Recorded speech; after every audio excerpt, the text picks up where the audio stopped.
So today we're going to be looking at the Christian worldview and how to apply it to history. So overall, I think we should keep in mind what John Calvin said is that Christians should look at history through the lens of Scripture.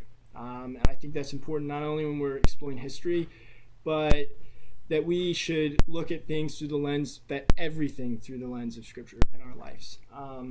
And then just to work off the 3 points that I found most important in the Dr. Smith Christian Worldview and History video is firstly that God is sovereign. This plays out throughout the Bible, of course, but it also plays out throughout the rest of the elements of history.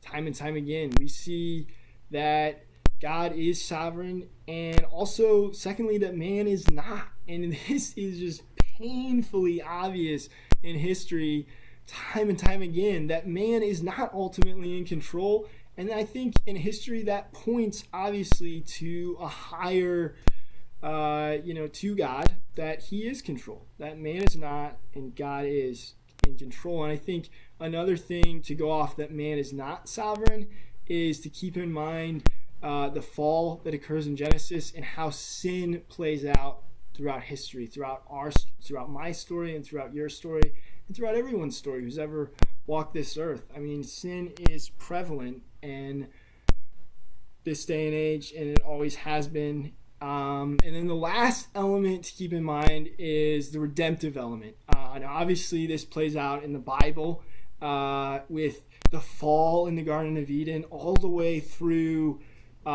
Israel's story to the ultimate redemption that is found with Jesus on the cross. But this plays out in history as well, and it plays out in my life and in your life. Just the daily redemptive element that we have when we fall, when we stumble, and when people grace us, and when God graces us and allows us to keep on going.